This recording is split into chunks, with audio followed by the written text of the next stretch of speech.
The broadcast is now starting. All attendees are in listen-only mode.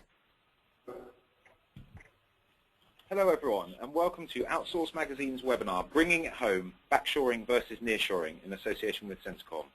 I'm Outsource Magazine editor Jamie Liddell, and with me today we have an absolutely fantastic panel who are going to be looking at, unsurprisingly, backshoring versus nearshoring, and a lot of things that go along with sourcing delivery location decisions. Firstly, I'd like to introduce Robin Voogd, who's the General Manager of Gumtree. Robin, thanks for joining us today. Thank you very much for having me, Jamie. Can you just tell us a little bit, Robin, about why you're here today and what is it about this webinar that's of interest to you? Yes, Gumtree being the largest classified site in the UK, we have millions of customers. We literally connect millions of buyers with millions of sellers. So looking after our customers is very close to my heart, as you will understand. And I really appreciate the opportunity to connect with professionals in the field of customer support. Brilliant. Well, thank you very much for that. We're going to be having a lot more from you later on. We're going to have an interview with Robin and questions, please, from the audience.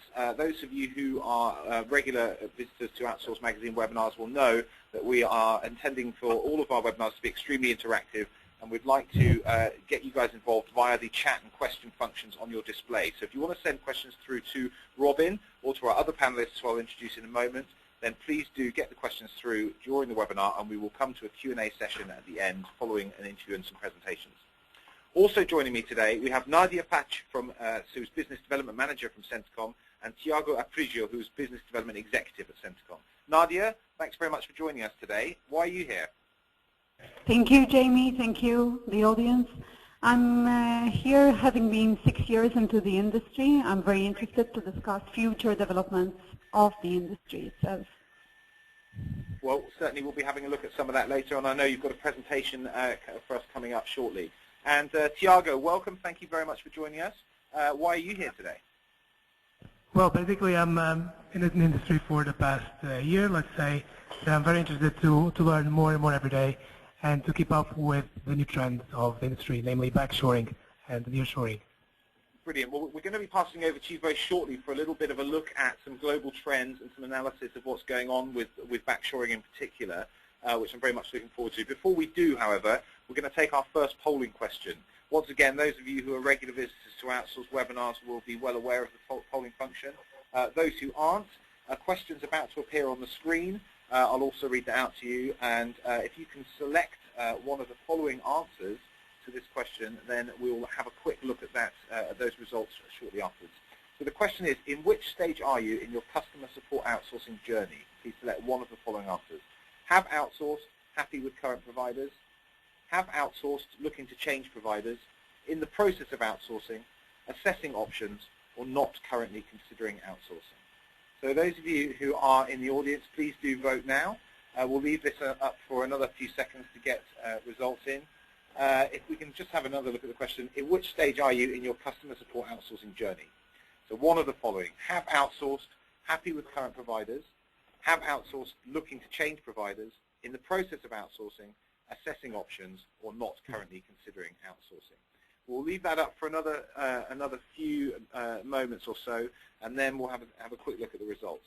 So we'll shut the poll down very shortly. Give it a few more seconds, and we will close down now. So the results are going to be appearing on your screens very soon. Nadia, what are we expecting to see here? Basically, I think in the process of outsourcing. Well, if we can have a look at the results on screen now, you can see that 47% are not currently considering outsourcing customer support, 33% assessing options, and then 7% equally spread across the other three results. So a third of the audience currently looking at options around outsourcing customer support. So hopefully we'll have lots of information to help those people. Those of you not currently considering outsourcing, as always, as editor, I'm interested in hearing why not, so please do get in touch and let me know where you are in your journey and what the decision-making process is there, and I'll leave my details with you at the end of the webinar. So we'll take another look at those results, perhaps in context of some of the things we're going to be talking about very shortly. We're going to pass over to Tiago Aprigio for a presentation looking at backshoring global trends and analysis, and tell us a bit more about what's going on in this space. Tiago, over to you. Okay, thank you very much, Jamie, for introducing me. We'll be now speaking a bit about backshoring and the global trends and analysis of what is backshoring. And also after I'll pass my word to Nadia, where she's going to be speaking about nearshoring and its advantages and the challenges. According to recent research by Gartner, by 2016 it is expected that the UK offshoring market will decrease by 20%. These statistics are not only for the customer support industry, but also when it comes to manufacturing and any other industries. It kind of shows us a trend that UK-based companies are backshoring their functions back to homeland. Giving you an example, a very recent example, in 2011, Santander, which is the third largest bank operating in the UK, moved all of its customer support needs back to the UK, and they now say that their complaints were reduced by 24%, and also that 80% of these complaints are now dealt within 48 hours. When it comes to manufacturing, for example, a UK-based food manufacturer, Symington's, also decided to move their noodle manufacture back to the UK, in this case Leeds, and they had previously outsourced to a company in Guangzhou, because now it is cheaper to produce noodles in Leeds than actually in China. If I can move to the next slide, please, Al. Thank you. So in this graph, basically, we can analyze what's happening in the outsourcing world. As before, cost was the main the most important decision factor when it comes to a decision of the outsourcing partner. Nowadays, companies are looking into efficient service providers, and this efficiency is ultimately translated into cultural proximity, and this cultural proximity will eventually lead to a lower cost of operations. Basically, with cultural proximity to your customers, you will manage to reduce your handling time, be it on the phone or any other contact method. You will also improve first-time resolution and lead to higher customer satisfaction that will ultimately, obviously, lower your operational cost. Giving you an example, not in the UK, but in Australia, Vodafone Australia, only in this year, they transferred all of their customer support needs, that's 750 jobs, from offshore destinations back to Australia mainland. I think that's a very good idea of what's happening out there, what's the trend in the market. If I can have the next slide, please, Al. Thank you. So when it comes to what I just said, cultural proximity, I think this statistics is all about cultural proximity, because 89% of customers who have experienced poor service with your brand will actually leave for the competition. I believe that cultural proximity plays a very important role in this, because if you are closer to your customers, if they feel happy, if there is a customer satisfaction, there will for sure be more customer retention, and it will improve your customer service overall. Al, if you want, we can have a second poll question now for Jamie. Leave it up to you now. Thank you very much, Thiago. We'll come back to some of those points shortly. We're going to pass over to the audience for second poll interactivity. So please do get your polling fingers ready. Once again, there's a poll on your screens now. Can you select all of these answers that apply to you rather than simply just one? Excuse me. The question is, what are the most important factors that you consider when outsourcing your customer support? Either cultural proximity, geographical proximity, cost, efficiency, or time zone. So one or more of those answers. What are the most important factors that you consider when outsourcing customer support? Cultural proximity, geographical proximity, cost, efficiency, or time zone.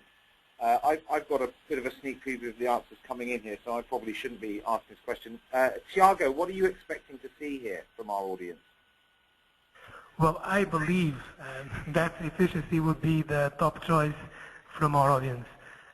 However, cultural proximity might also be an important factor, but obviously cost will play a very important role. So I'm very looking forward, to be honest, to this answer. Okay, well, let's close the poll and find out. Thank you very much for participating, audience. The results will be on your screen extremely shortly. And Thiago, you were bang on the money. 87% of you thinking that efficiency is the most important factor, with another 60% each believing that cost and cultural proximity are relevant. Geographical proximity, only 7%.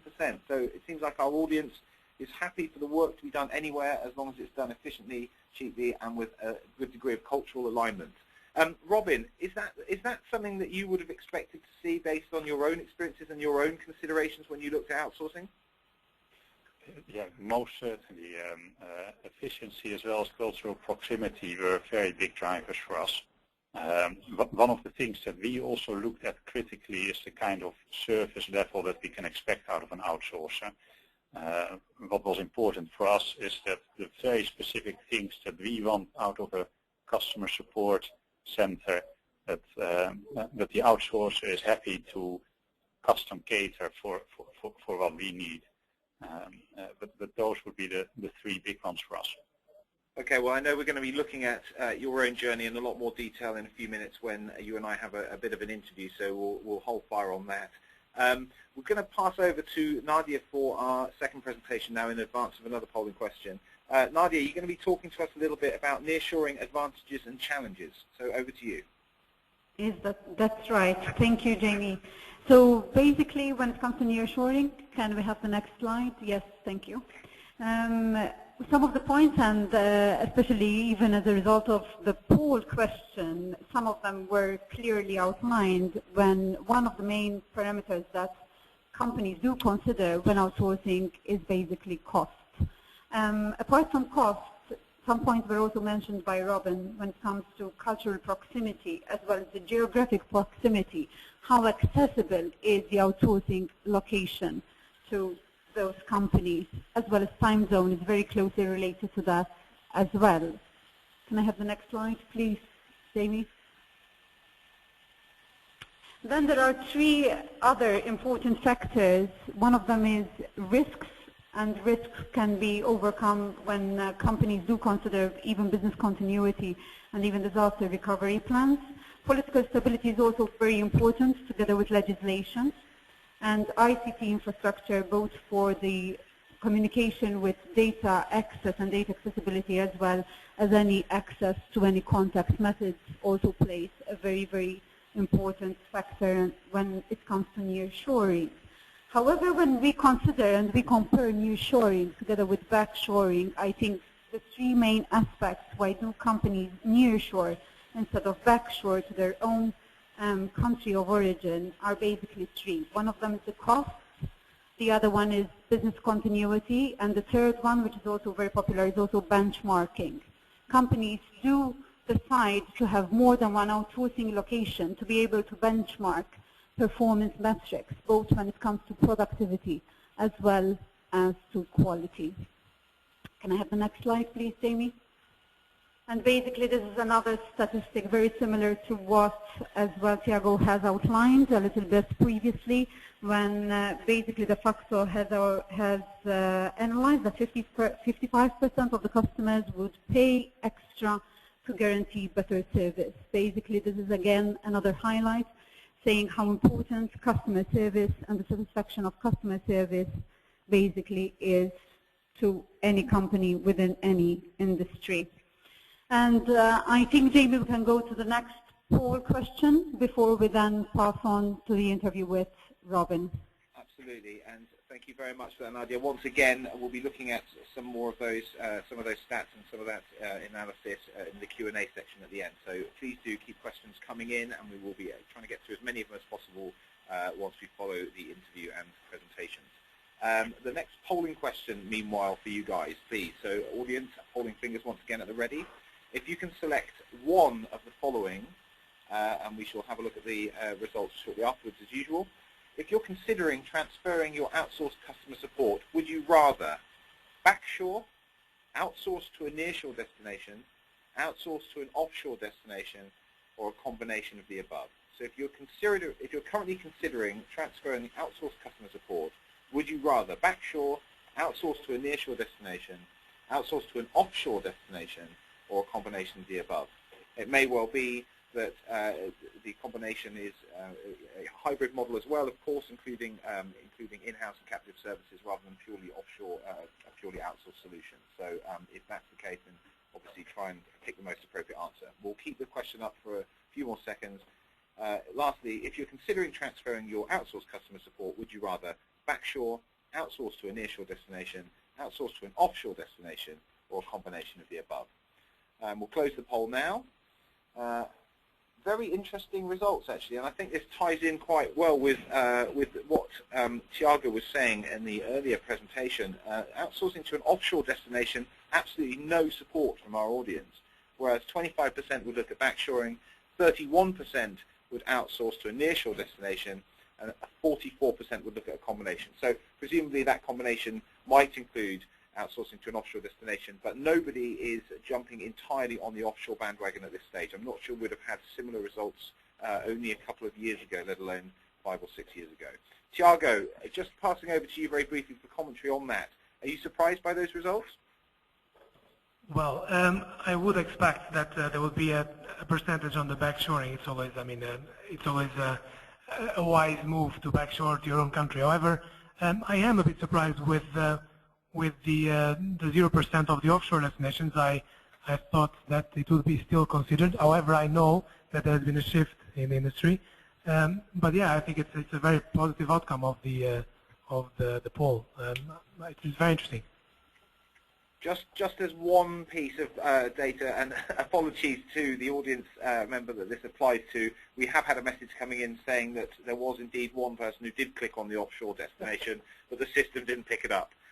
So apologies for that. We do have at least one attendee today who would be looking to outsource to an offshore destination. There's not quite 0%, but I imagine that pretty much doesn't impact on your general conclusions, Tiago. So thank you very much for that. There is one more poll question we'll be looking at the end after the Q&A.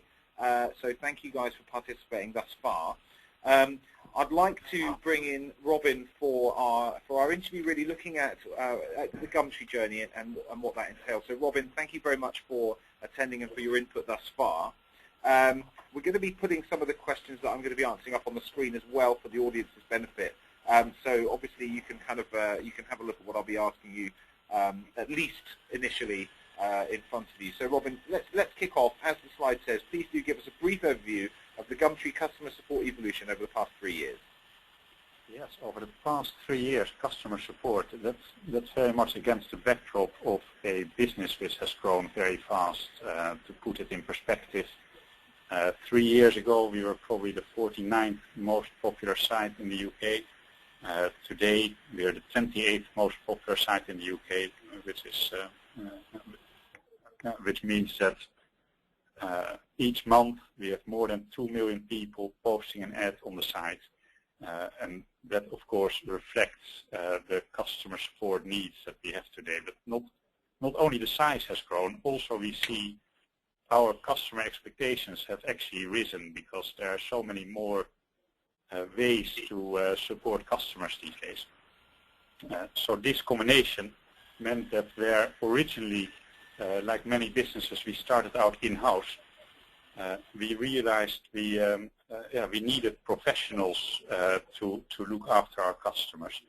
And at the first instance, we outsourced to a local supplier here in London. And about 2 years ago, when we looked at the service levels that we actually require, our customers, they don't want to wait until someone wakes up. They want, if they post an ad in the middle of the night, they would like that ad to go live instantaneously. So we really do require 24/7 customer support. Also, we do like making phone support, live chat, all available. And on the back of that, we struggled to find a good solution with our local supplier. So that prompted us to have a bit of a review of the situation, which eventually meant that we nearshored and we now do our customer support out of Malta. Okay, thank you very much, Robin. We'll move over to the next question. These questions have been selected by our panel, so hopefully we'll be able to kind of introduce some of the questions from the audience as well at a later date. When evaluating the available options to outsource your contact center, which countries have you considered? Yes, we quickly realized that customer support is really a worldwide market. And when Luke and I, Luke is our head of customer support, when we looked at it, we literally considered all of the options. So we looked at Philippines, India, Estonia, Latvia, Scotland, but also London, a very wide range. The factors that were really important for us was, apart from the cultural affinity, which the audience also pointed out, and the efficiency, really the service level, the things I spoke about a minute ago, being able to do it around the clock is very important for us. And again, on the screen you can see this, audience. So on which basis did you select your service provider? What were your critical decision-making factors? Yes, comparing especially offshoring versus nearshoring, you could argue that you could save a little bit of cost by going completely offshore and benefiting from a lower cost base further afield.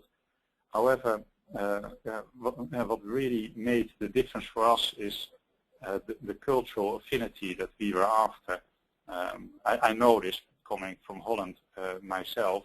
What is polite for someone from my country may certainly not be polite for someone here in the UK.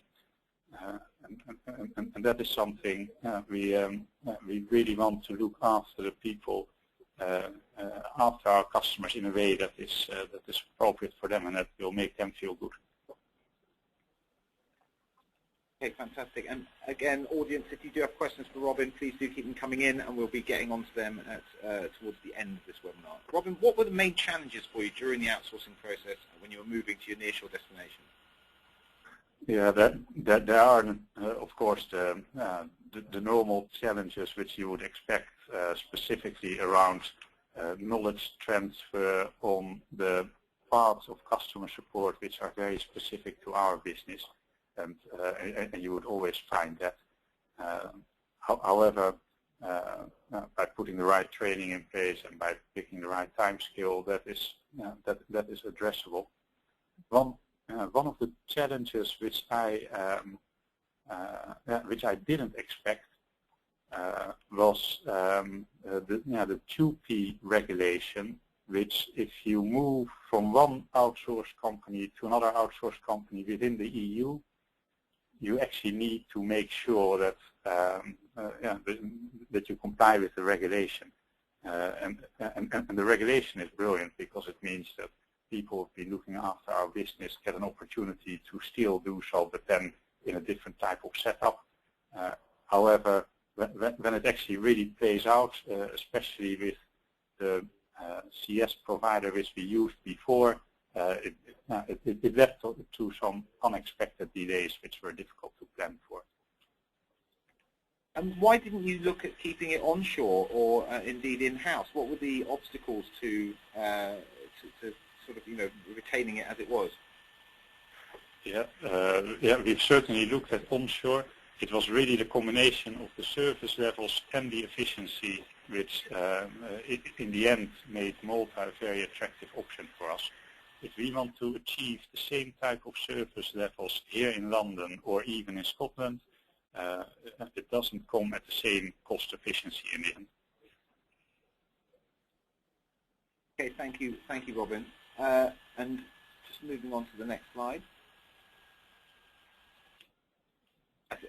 I think we've maybe come to the end of those questions. Robin, we do have quite a few questions from the audience which we're going to be passing over to you shortly.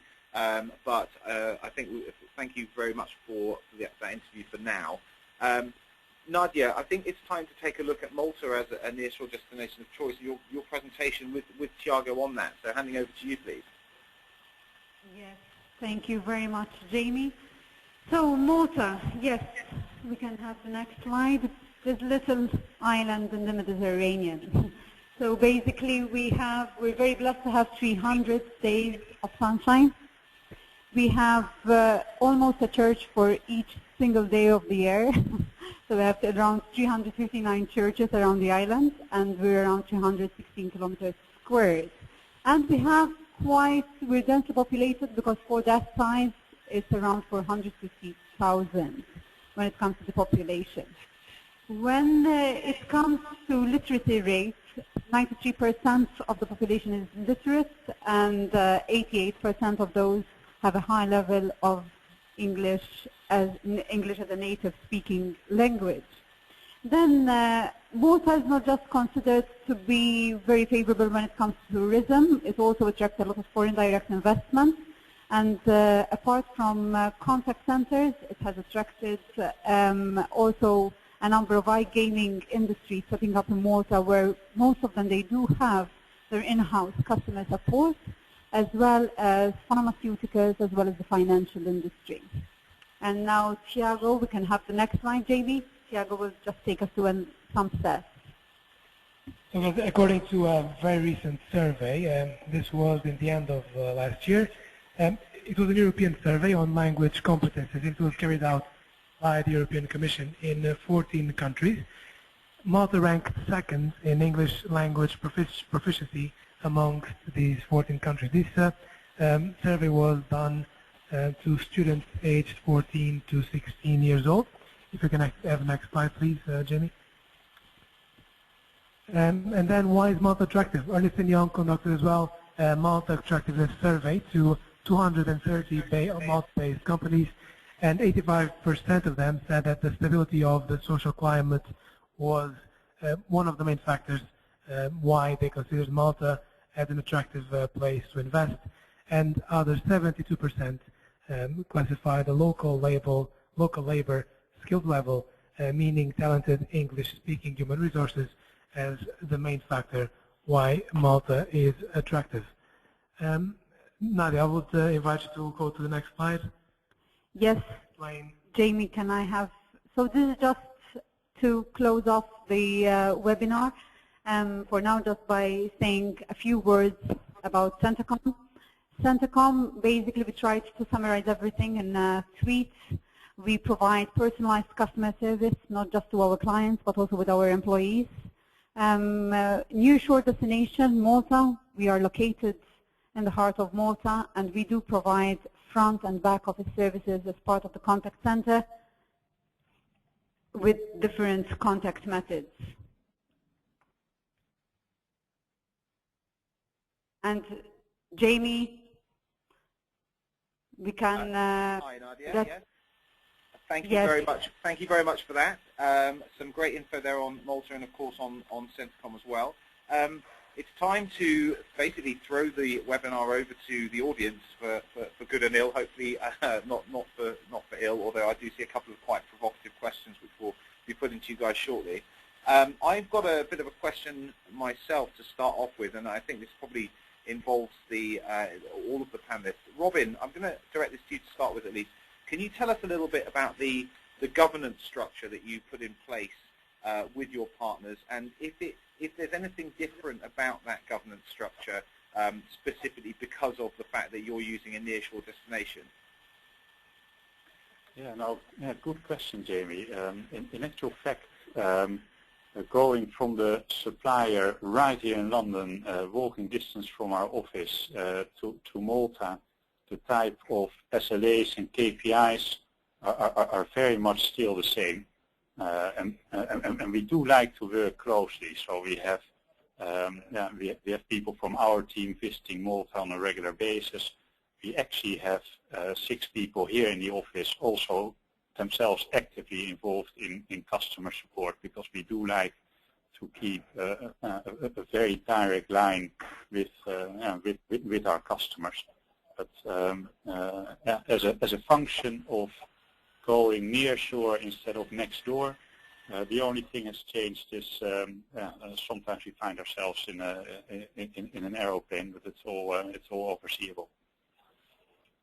And passing over to Tiago and Nadia, on that level, the governance structure that's put in place with your client there, is that something that's familiar and to you with other relationships you have?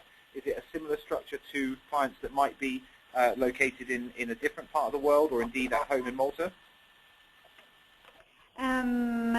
Yes, basically we do have similar structures to the one we have implemented for Gumtree. Of course, this was very specific and very tailor-made to the requirements of our clients itself, with the different contact methods and even the flexibility and also the shared resources that we have implemented accordingly, so that we manage both the metrics when it comes to performance as well as to the quality metrics. Thank you very much, Nadia. So taking it to the audience, the first audience question to come through was from Edward. Robin, Edward wants to know, have you outsourced or indeed nearsourced or offshore Gumtree software development, or is it only customer support? Yeah, a very good question. No, our software development is right here in London at the moment. One of the things that I am excited about is to experiment with putting two of our developers right next to the customer support agents as a bit of a rapid response team. And the objective there is to, if there's anything with our site, technical difficulties, to be able to immediately take action and make sure that our site does the best it can do. I don't foresee a world where we are going to offshore our actual site development. I expect that we will want to continue to do here in the UK. Tiago, just having kind of thought about that question a little bit, how common is it now for you to be part of a multi-source solution for some of your clients? Do you find that many of the prospects that you're talking with now, and many of the deals that you're either looking at doing or recently, figure you as part of a sort of broader spread of providers, or are you frequently a sole provider? Sorry, Jamie, can you please repeat the last part of the question? Yeah, do you find when you, in terms of the deals that you're doing now or ones that you've done recently, are you increasingly part of a number of different providers coming into a multi-source solution for a client, or are you still frequently the sole provider? I think Nadia will be the ideal person to answer to this question, if you don't mind. Nicely passed over. Is that okay, Jamie? Don't worry about that. So basically, we do have a multitude. We have a variety of proposals. Most of them we are considered as being the sole providers. So basically, we will be the ones handling the contact center solution from A to Z manner, handling all the solutions. However, there are different models, business models, that we also adopt. When it comes to another possible solution, for example, is overflow. This is also very common through our proposals, whereas basically one part of the clients, they keep part of their operations in-house, and then they outsource the peaks or the troughs that they go through to our site and our location. So increasingly it's part of a hybrid solution where you have both captive and outsourced work operating hand in hand. Yes, exactly. Okay, well, thank you for that. I'm sure we're going to be coming back to that topic as well in a little bit. Moving on, a relatively simple one from Yadu, who wants to know what's the size of the customer support organization. So, Robin, what's the size of the customer support that you've outsourced and that you still have left in-house? Yeah, Nadia, do correct me if I'm wrong, but I expect we have about 60 people in Malta and about 6 in Richmond. Does that sound about right, Nadia? Yes, exactly. Okay, brilliant. Another question, perhaps one that's going to take a little bit more answering, again to Robin. Stephen wants to know, did Gumtree use a third-party advisory service when looking at possible outsourcing destinations, and does Robin feel that this was good value for money? So advisors, Robin, did you use them and were they worth it? Yeah, no, Stephen, very good question indeed. No, in actual fact, what we did just over 2 years ago when we started looking at this, I hired Luke, our head of customer support, who was previously at Zoopla and had a lot of experience himself in outsourcing customer support and setting up customer support centers. So I've relied upon his experience as well as the experience of some of our international partners. So we've not taken a professional consultant to advise us. We've relied on our head of customer support as well as some advice from our partner companies around the world. Hopefully that fills in those blanks for you, Stephen. I'm going to take that advisory line a little further. Tiago or Nadia, when you're working with advisors now, and I'm sure that that's quite a sort of large part of your activity, do you feel that the advisory market has changed in terms of what it's doing and what it's expecting of organisations such as yourself? I mean, I guess in a nutshell, do you feel that you're having to act a bit differently because of the way that the advisory market shifted over the last couple of years?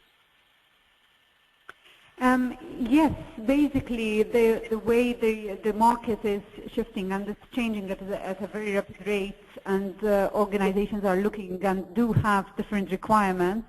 We had to also change our way of dealing with the customers and handling their requests, both in terms of contact methods, to the way we find the customers and we attract the customers ourselves and how we reach them into the market, as well as from internal restructuring of our processes, basically.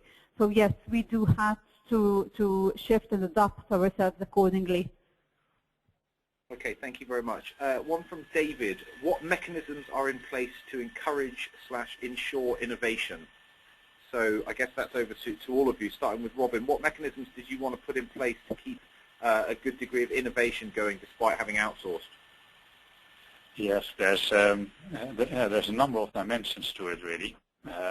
One of the key measurements that we look at is how satisfied our customers are. We use a Net Promoter Score for that, and in order to keep up with the rising expectations of customers, innovation is an absolute must. People expect to be able to contact us via live chat, but also via Twitter, via other channels. So that is keeping a close eye on it and actually listening to our customers drives us to innovate. And another good driver for innovation is seeing which contact methods really work best. I'm quite excited about a test we are going to do.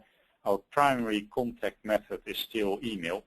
I'm quite excited about a test we're about to do is by first offering live chat as the contact method of choice, and then offering email and telephone as a backup to see if that indeed both makes our customers happier as well as makes the whole operation more efficient and pleasant.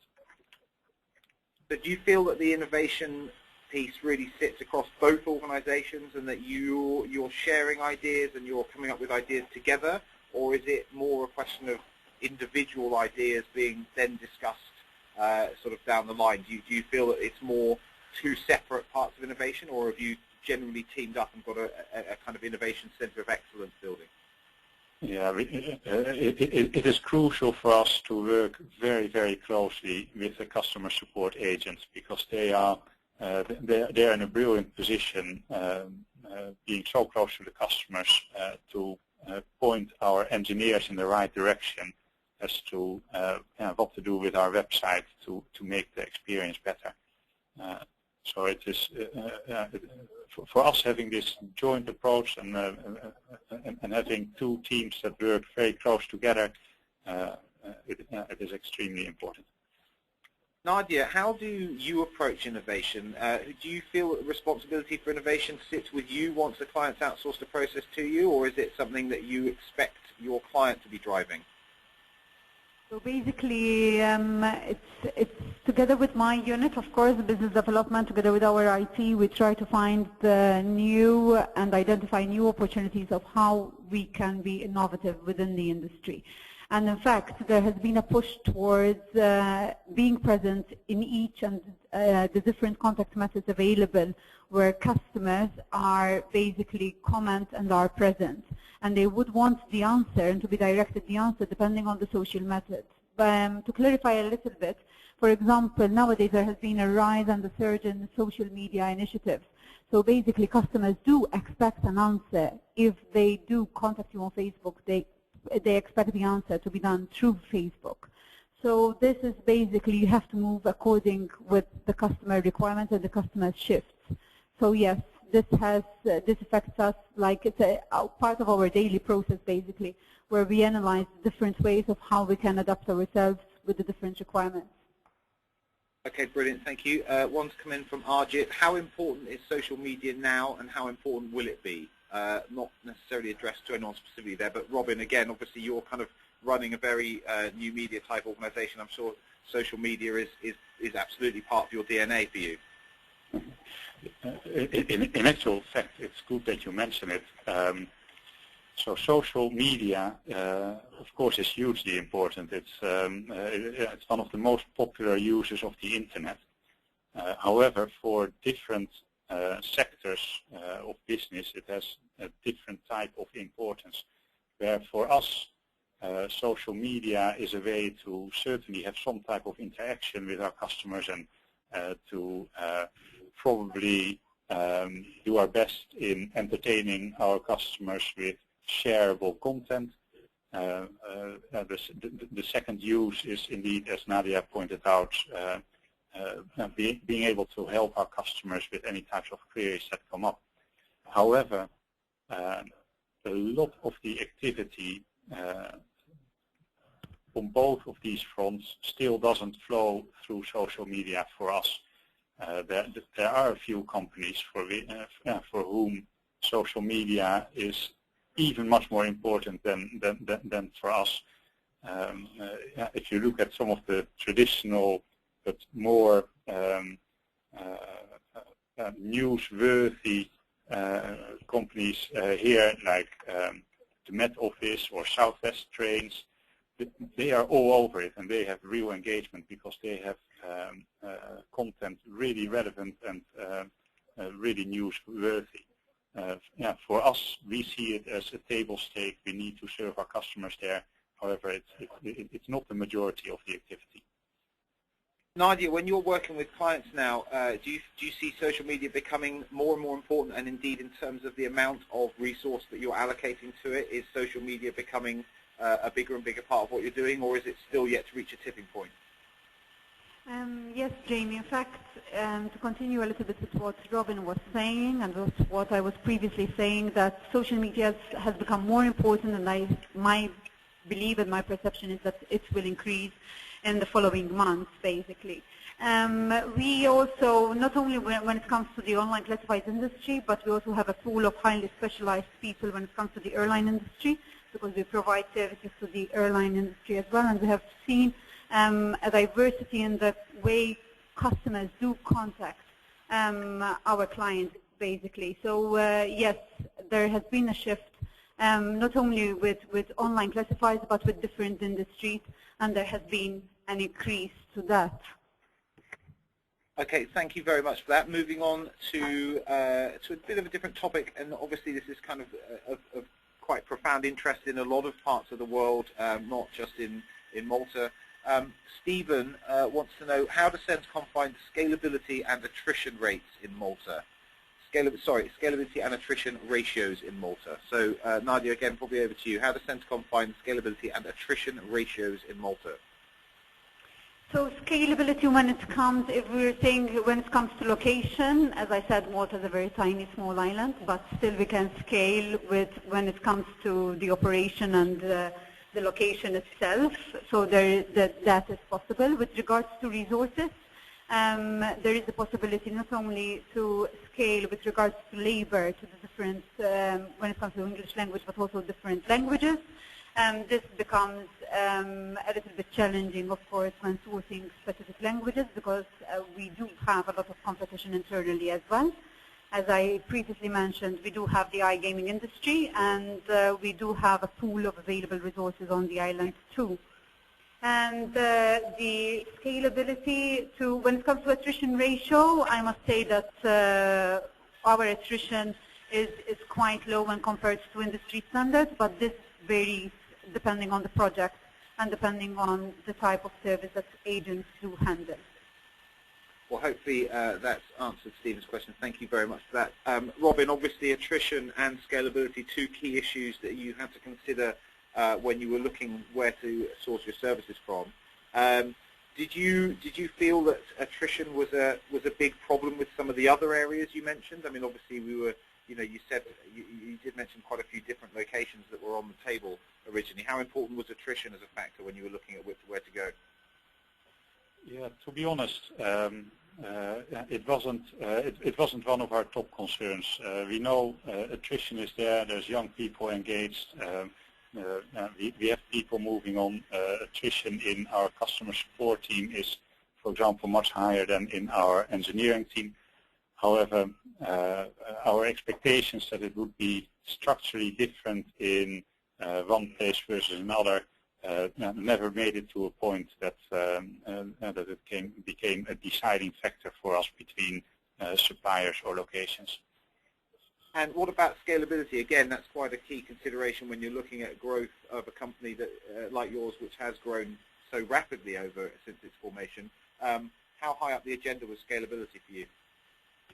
Yes, and there I guess we benefit. It's never really been a huge concern for us, given that our operation it is still relatively modest in size, being 60 people in the CS center. And I would refer to Nadia on the subject as to how suitable Malta is if you have a call center of a few thousand people. And we haven't looked at it. Okay, well, thank you for that. There's a question come in from, I'm going to get this name wrong, and I apologize, but Can Tai wants to know, is the US considered nearshore or offshore? I can certainly answer from my own perspective. Outsource idea is that it would very much depend where in the world you are. Certainly if you're in the US, it would be onshore, of course. But I'm assuming that for most people on this side of the Atlantic, it would be offshore. Robin, where would you consider US? Presumably that's relatively firmly offshore for you.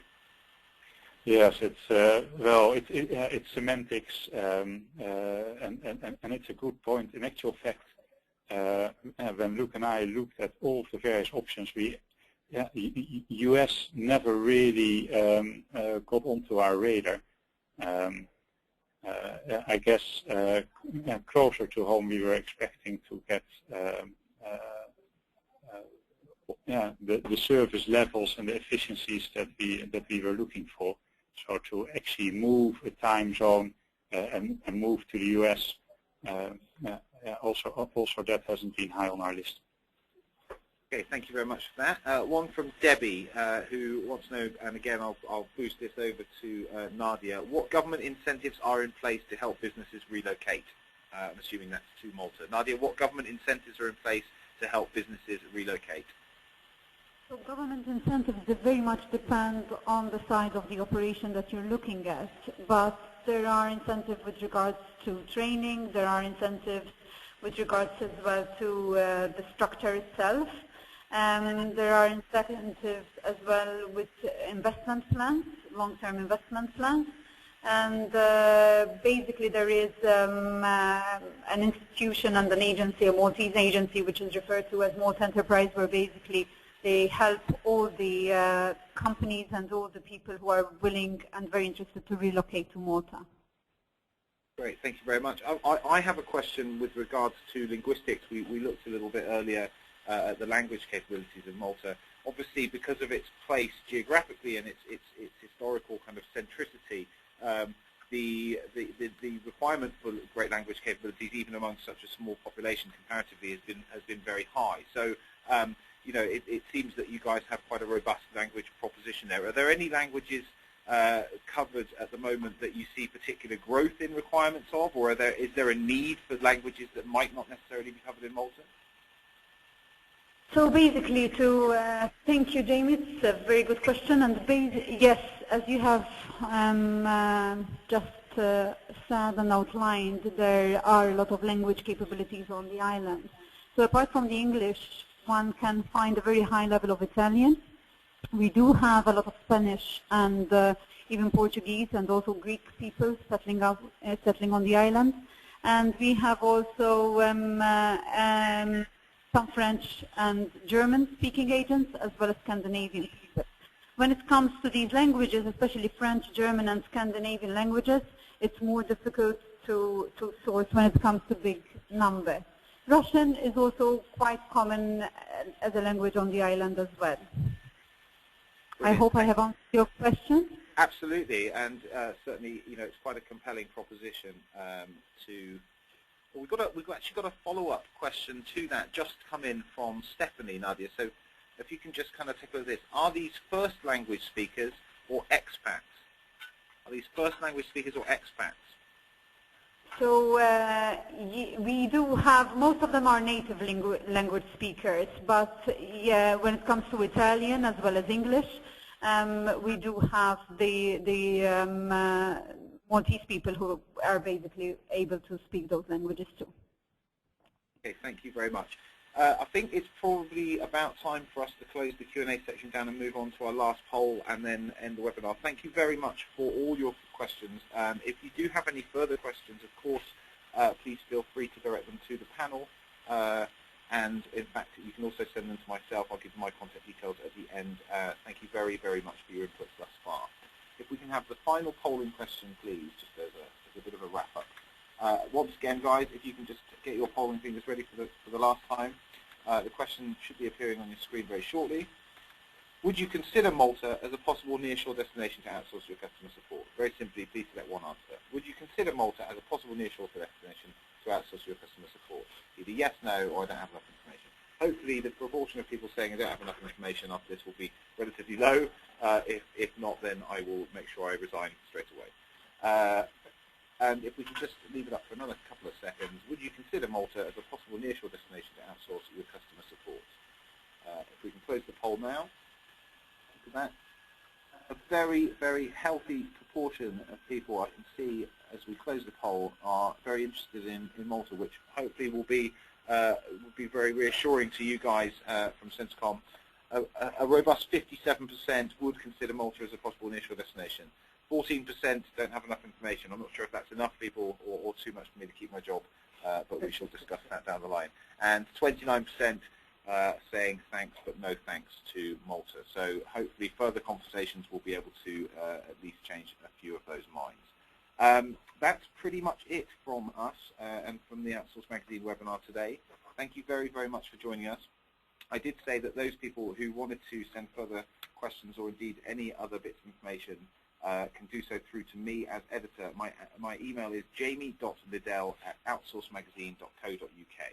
That's jamie.liddell@outsourcemagazine.co.uk. Of course, you can also get those details from the website. If anyone wants to address the panelists directly, they can send an email through to me, or indeed you can send emails through to Nadia and Tiago, whose contact details are available on your screens right now. Robin, thank you very, very much for joining us today. Did you have a nice webinar? Thank you very much, Jamie. Thanks for having me. It's been an absolute delight. Thanks very much for your time.